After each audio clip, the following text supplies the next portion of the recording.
தமிழக வெற்றிக் கழக தோழர்களுக்கும் நன்றாகவே தெரியும் அன்பு சகோதரர் விஜய் அவர்களினுடைய பிறந்த நாள் எது என்று. 22ஆம் தேதி ஜூன் மாதம் 1974ஆம் ஆண்டு. சரியா? சரி, அப்போதான் அவர் பிறந்தார்.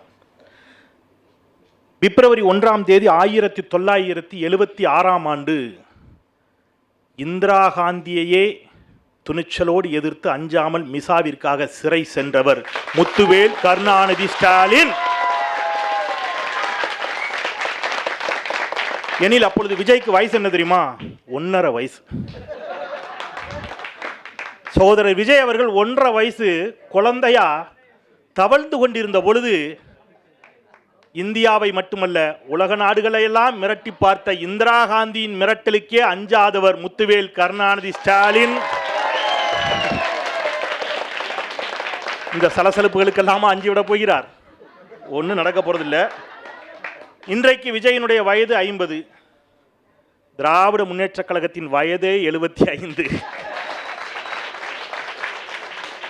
ஸ்டாலின் அவர்களுடைய அரசியல் வாழ்க்கையினுடைய அனுபவமே அரை நூற்றாண்டுகளுக்கு மேல். அதனால் அப்புறம் அவர் பேசுகின்ற பொழுது சொன்னார், 2021 திமுக எதிர்ப்பலை வீசுகிறது அப்படின்னு சகோதரர் சொன்னார். அவருக்கும் ஆதவர்ஜனாவுக்கும் ஏதோ சண்டைன்னு நினைக்கிறேன். கட்சியில் நிறைய பூசல் கோஷ்டி போசல் இருக்கு. இவர் யார்?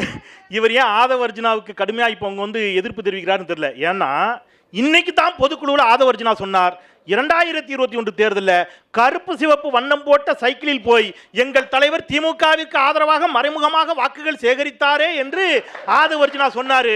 லயோலாமணி என்ன சொல்றாருன்னா, இல்ல 2021 திமுக எதிர்ப்பலை இருக்கிறது.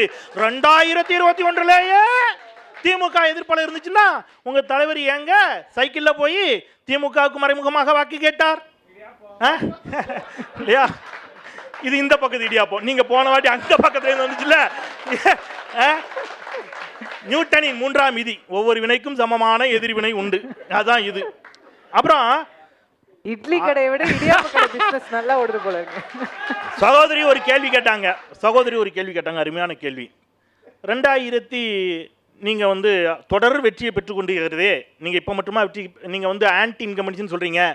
2024 அவர்கள் தானே வென்றார்கள் என்று சொன்னபோது லயோலாமணிக்கு மறந்துடுச்சு. அவர் தலைவர் எப்ப கட்சி ஆரம்பிச்சாருன்னு மறந்துடுச்சு நினைக்கிறேன். நாங்க இப்பதான் வந்திருக்கோம்னாரு.